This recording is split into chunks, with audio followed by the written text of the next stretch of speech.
इस प्लॉट की file ready हो गई है? जी मैडम। विभोर, तू यहाँ? हितांशी, तुम यहाँ पर इतने सालों बाद? बहुत अच्छा लगा तुम्हें देखकर। कैसी हो? सॉरी, वो क्या है ना, मैं गरीब लोगों से हाथ नहीं मिलाता। हितांशी, किस तरह से बात कर रही हो तुम मुझसे? तुम्हारे स्कूल टाइम का दोस्त हूँ।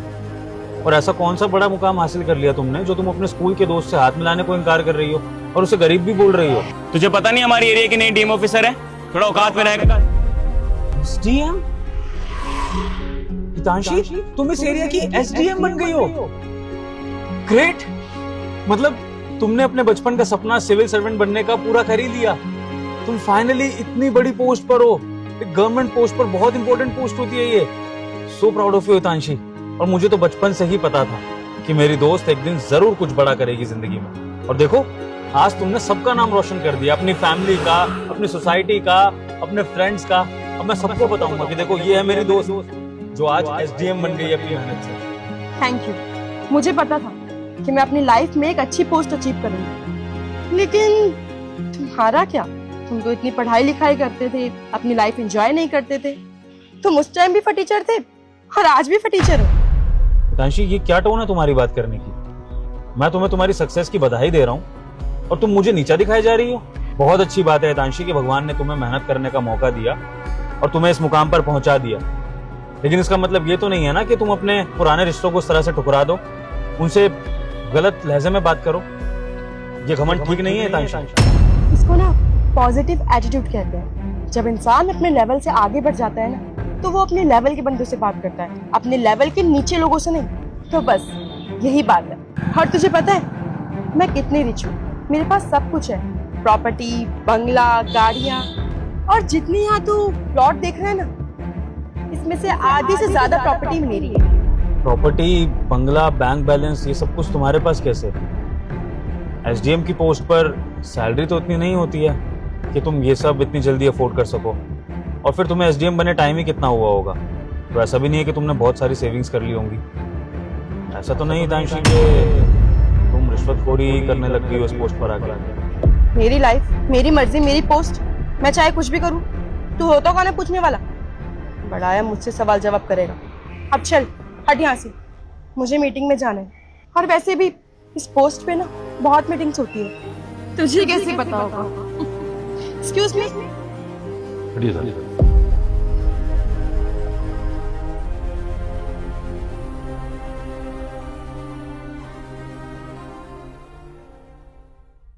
लो मैडम, इस बार ना सिर्फ 5 लाख रुपए का घोटाला किया हमने। अगर ऐसे ही काम नहीं रहेगा ना हमारे पास, तो हमारे घर से गुजारा कैसे होगा? आप बताओ ना मैडम, क्या करें? बात तो ठीक कह रहे तुम। इस बार बहुत कम काम किया हमने। तुम जाओ ना, कोई बकरा ढूंढ के लाओ जिसको इलीगल काम करवाना हो। अब कोई बकरा आएगा तो काटेंगे ना मैडम, आने तो दो किसी को। जाओ यहाँ से, कोई काम नहीं हो रहा है यहाँ पे। अरे मैडम, ऐसे बिना पूछे क्यों भेज रहे हो सकता है शायद कोई बकरा आया हो कटने के लिए। बुला लो ना अंदर उसको। सही कह रहे हो तुम। कम इन। हाय हितांशी। तू यहाँ क्या कर रहा है? हाँ, अब मेरी स्कूल की दोस्त अगर एसडीएम बन गई है तो सोचा कि एसडीएम के दरवाजे तो मेरे लिए खुले ही होंगे हमेशा। तो बस आ गया अपनी दोस्त से मदद मांगने के लिए। एक्चुअली ये गांव की ज़मीन पर ना मुझे एक अपना छोटा सा मकान बनवाना था और उसके लिए सब्सिडी की फाइल पास करानी थी। मैंने सोचा कि मैं किसी और ऑफिसर के थ्रू ये फाइल क्यों जाने दूँ, जब मेरी खुद की दोस्त एसडीएम बन गई है। डायरेक्ट तुम्हारे साइन होंगे, डायरेक्ट सब्सिडी मिल जाएगी और मेरे मकान का काम भी जल्दी शुरू हो जाएगा। तो बस तुम्हारे साइन चाहिए थे ताकि तुम ये फाइल पास कर दो। हाँ, हो जाएगा, लेकिन यहाँ ना कोई काम फ्री में नहीं होता, चार्जेस लगते हैं। चार्जेस? पर हितांशी, ये तो सरकारी काम है ना, इसके चार्जेस किस बात के लोगी? हाँ, ऑफ कोर्स सरकारी काम है। इसका मतलब ये नहीं कि मैं हमेशा फ्री बैठी हूँ। मैंने इतनी मेहनत की है, इतनी पढ़ाई की है अपने शौक पूरे करने के लिए। और जितनी सैलरी मुझे यहाँ मिलती है ना, उसमें मेरा घर नहीं चल पाता, तो मैं ऊपर की कमाई खाती। लेकिन हितांशी, मैं तुम्हारे बचपन का दोस्त हूँ ना, तुम अपने बचपन के दोस्त से पैसे लोगी? ऐसा मत करो हितांशी। मैं बड़ी उम्मीदों से तुम्हारे पास आया हूँ, मेरी मदद कर दो। और मैं देखो गांव की जमीन पर मकान बना रहा हूँ, कोई मॉल तो बना नहीं रहा हूँ जो तुम इस तरह से पैसे मांग रही हो। कोई बिजनेस डील हो तो समझ में भी आता है, अपने निजी इस्तेमाल के लिए बनवा रहा हूँ। तांशी, पैसे मत लो। विभोर देखो, रिश्ते अपनी जगह होते हैं और काम अपनी जगह। अभी 2 दिन पहले की बात है, मेरे चाचा का काम था, मैंने उनसे भी 1 लाख रुपए लिए थे। अब तुम समझ सकते हो ना। और जब मैंने अपने चाचा से पैसे लिए तो तू कौन ही है, सिर्फ मामूली सा दोस्त। अब देख, तुझे अपना काम करवाना है करवा, वरना निकल यहाँ से, फालतू टाइम नहीं है मेरे पास। अच्छा ठीक है, क्या कितने पैसे लोगे? बता दूं कितने पैसे लगेंगे? 1 लाख रुपए लगेगा आपके लिए। हितांशी, क्या क्या बोल रही हो तुम? 1 लाख रुपए कहां से लाऊंगा मैं? मैंने अभी तुम्हें बताया कि गांव की जमीन पर मकान बनवाना है छोटा सा, कोई मॉल थोड़ी बनवा रहा हूँ जो 1 लाख रुपए दे दूंगा। हितांशी, की तो तुमने हद मचा दी। हितांशी, ऐसा मत करो, तुम्हारा दोस्त इतने पैसे कहां से लाएगा इस काम के लिए? एक फाइल पास करने के 1 लाख रुपए, तुम अभी से इतने पैसे लोगी तो फिर मुझे आगे जो काम कराने होंगे उनमें तो तुम लूट ही दोगी मुझे। हितांशी, मत करो ऐसा प्लीज, कुछ डिस्काउंट दे दो, इतना पैसा मैं नहीं दे सकता। अच्छा, दिखा फाइल।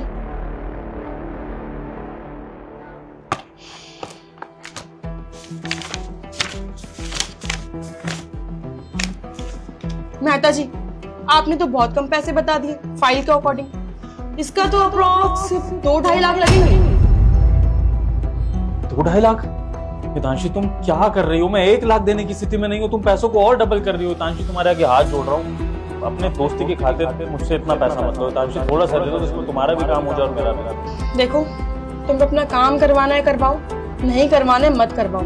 मुझे मतलब नहीं है पैसे कहाँ से लाओगे, घर कहाँ से बनाओगे, मुझे अपने पैसों से मतलब है। काम करवाना है करवाओ, ना जाओ यहाँ से। ठीक है हितांशी, अब जब तुमने कोई ऑप्शन ही नहीं छोड़ा है तो फिर मुझे पैसे तो देने ही पड़ेंगे ना। चाहे फिर मैं कहीं से मांग के दूं, उधार लेके दूं या कुछ भी, दे दूंगा तुम्हारे पैसे। लेकिन हितांशी, मैं तुमसे क्वेश्चन पूछना चाहता हूँ। तुम एसडीएम की कुर्सी पर बैठ के अपने असिस्टेंट के साथ खुलेआम रिश्वतखोरी कर रही हो। तुम्हें डर नहीं लगता है कि इस बात का अगर खुलासा हो गया तो तुम दोनों की ये सरकारी नौकरी जा सकती है? अरे डर किस बात का? इस लाइन में जितने भी लोग होते हैं ना, सब कोई घूसखोरी करते हैं। जितनी हमें तनख्वाह मिलती है उतने में हमारा घर चल नहीं पाता, तो इसी काम से हमें पैसे निकालने पड़ते हैं। फिर भी हितांशी, सपोज करो किसी बड़े अधिकारी को, जैसे कि इस एरिया के डीएम को पता लग जाए कि इस एरिया की एसडीएम रिश्वतखोरी कर रही है, फिर तो तुम्हारी नौकरी खतरे में आ सकती है, तुम्हारे खिलाफ कार्रवाई हो सकती है। इस बारे में सोचा नहीं तुमने एक भी बार? अच्छा, कौन बताएगा? तू बताएगा? नहीं, मैं नहीं बताऊंगा। मैं क्यों ही बताऊंगा, मैं तो तुम्हारा दोस्त हूँ ना। लेकिन बड़े अधिकारियों तक बात तो कैसे भी पहुंच सकती है, क्योंकि अब तुम खुलेआम रिश्वतखोरी कर रही हो। क्या पता कोई मुखबिरी कर दे, फिर क्या होगा? हाँ तो क्या बड़ी बात है, अभी 2 हिस्से होते हैं, तब 3 हिस्से हो जाएंगे। हाँ। और क्या पता इस एरिया का डीएम भी करप्ट ही हो। आजकल कौन ये ईमानदारी से काम करता है, सब लोग ऐसे ही है। नहीं हितांशी, ये तुम्हारी बहुत बड़ी गलतफहमी है कि हर ऑफिसर जो सिविल सर्वेंट की पोस्ट पर ज्वाइन करता है वो करप्शन के लिए आता है, पैसा कमाने के लिए आता है। कुछ लोग देश की सेवा करने के लिए भी आते हैं, देश से करप्शन मिटाने के लिए भी ज्वाइन करते हैं। जैसे कि तुम्हारे सामने जो खड़ा है इस एरिया का डीएम, वो देख रहे हो मेहता जी, पागल हो गए, दिमाग खराब है इसका। इसका ना सपना था, अब जब बन नहीं पाया तो कहानियां बना रहे। तू और डीएम, औकात देखिए अपनी। मैडम, ये कैसे डीएम लगता है क्या? कोई बात नहीं तांशी, होता है। कुछ चीजों पर विश्वास होता नहीं बिना सबूत के, है ना? एक काम करो, तुम्हारे पास जो ये फोन रखा है इससे जिलाधिकारी विभाग में कॉल करके पूछो कि इस एरिया का डीएम ऑफिसर कौन है, फिर तुम्हें सच्चाई का पता लग जाएगा। रुक,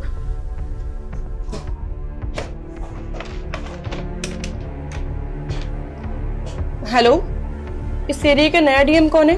जी मैम, जिन सर ने ज्वाइन किया है उनका नाम विभोर जैन है। ओके। क्या हो गया हितांशी, तुम्हारे तो चेहरे का रंग ही उड़ गया, कोई सच्चाई पता लग गई क्या?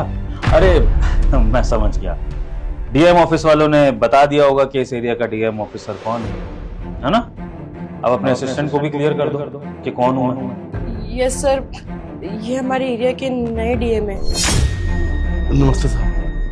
तो अब तो तुम पकड़ी गई हो, डीएम ऑफिसर के सामने रिश्वत देती हुई।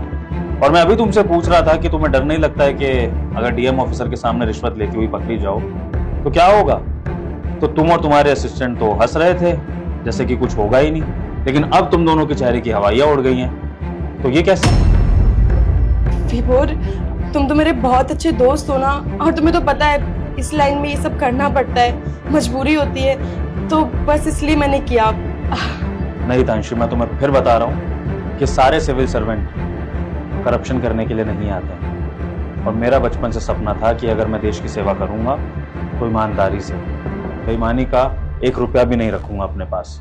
और उम्मीद मैंने तुमसे भी यही करी थी, लेकिन तुम गलत राह पर निकल पड़ी तांशी। और अब तुम इस चीज का एक्सप्लेनेशन दे रही हो मुझे। तांशी, अब तो तुम्हारे खिलाफ एक्शन होगा।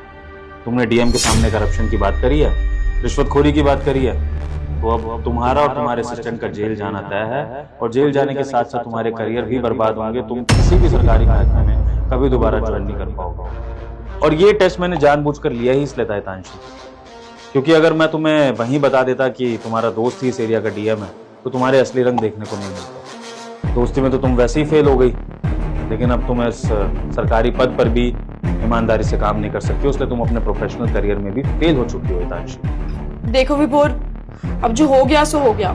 मुझे पता नहीं था कि तुम डीएम हो, और इस काम में तो ऐसे चलता ही रहता है। अब जहाँ 2 हिस्से होते थे वहाँ 3 हिस्से हो जाएंगे। तुम भी शेयर्स ले लेना, और ये सब बात को भूल जाओ। और बात रही पुलिस की, तुम क्या बोलोगे जाके पुलिस के पास? क्या धमकी दोगे मुझे? तुम्हारे पास कोई प्रूफ है? नहीं ना, तो इस मैटर को यहीं खत्म करते हैं। और देखो, तुम मेरे दोस्त हो, इसलिए मैं तुम्हें बता रही हूँ, हम दोनों को मिलकर लंबा काम करना है। और अगर तुम ऐसे पुलिस के पास जाओगे, केस वेस करोगे, तो खामखा तुम्हें भी परेशानी होगी और मुझे भी परेशानी होगी। तो इसको यहीं पे खत्म करते हैं, दोनों मिलके काम करते हैं ना। सबूत की बात कर रही हो ना तुम? ये रहा सबूत। इस फोन के कैमरे में सब कुछ रिकॉर्ड हुआ है, जो जो तुम दोनों ने बातें करी है, रिश्वत मांगी है। और अब ये सारी रिकॉर्डिंग कोर्ट में पेश की जाएंगी, और इसके बाद तुम्हारे बचने की कोई गुंजाइश नहीं। अब तो सबूत भी तुम्हारे सामने है तांशी, अब क्या बोलोगी? अब विभोर, तुम तो मेरे दोस्त हो ना, तुम ऐसा मेरे साथ कैसे कर सकते हो? हम लोग बचपन में स्कूल में थे, साथ में खेलते थे, लंच करते थे, ऐसा तुम मेरे साथ कर ही नहीं सकते। तांशी, अगर तुमने दोस्ती की लाज रखी होती तो मैं जरूर तुम्हें दोस्त होने के नाते समझाता कि तांशी इस राह पर मत चलो, एक मौका भी देता। लेकिन जब मैंने देखा कि तुम इंसान को इंसान नहीं समझ रही हो, दोस्ती की कदर नहीं बची है तुम्हारे अंदर, तो फिर मेरे अंदर के ऑफिसर ने ये डिसीजन लेना जरूरी समझा। और भले ही दोस्त होकर मैं शर्मिंदा हूँ इस डिसीजन से कि मैं अपनी दोस्त का करियर तबाह कर रहा हूँ, लेकिन उतना ही प्राउड फील कर रहा हूँ इस एरिया का डीएम ऑफिसर होकर, क्योंकि मैंने इस एरिया की एसडीएम को गलत काम करते हुए पकड़ा है। और इस कुर्सी पर मैं एक सही एसडीएम ऑफिसर को बिठाऊंगा जो देश की सेवा कर सके। तो तांशी, अब तुम तैयार हो जाओ खुद और अपने परिवार को एक झटका देने के लिए कि अब तुम दोनों का करियर तबाह होगा। नहीं विभोर, प्लीज ऐसा मत करो, मेरा पूरा फ्यूचर खराब हो जाएगा। मैंने इतनी मेहनत करके पोस्ट अचीव की है, सब मिट्टी में मिल जाएगा। Please try to understand. मैं गलती मानती हूँ, अपनी गलती हुई है, लेकिन आगे से ऐसा कभी कुछ नहीं होगा, आई प्रॉमिस। देखो साहब, हमसे गलती होगी, हमें माफ कर दीजिए। वो क्या है ना कि अब हमारी तो उम्र हो गई है, हमें तो जैसे मैडम बोलती थी हम तो वैसे करते थे। साहब, मैं तो बहुत ईमानदारी से काम करता हूँ, थोड़ा मेरे पे रहम करना साहब। सर, आप तो कुछ ना ही बोले तो बेहतर है। इस उम्र में आकर भी आप इनका गलत में साथ दे रहे हैं, और हम जैसे जवान लोगों को आपको सिखाना पड़ रहा है, जबकि ये वैल्यूज तो आपको हमें सिखानी चाहिए। पर चलिए, आपका करियर बचा ही कितना होगा, लेकिन इस लड़की का सारा करियर इसके आगे था, और उसके बावजूद उसने ये रास्ता चुना, ये जानते हुए भी कि इसका अंजाम कितना बुरा होगा। तो सॉरी तांशी, अब तुम्हें कोई नहीं बचा सकता है। तैयार हो जाओ जेल की चक्की पीसने। विभोर, बट मैडम अब क्या होगा? आई डोंट नो क्या होगा।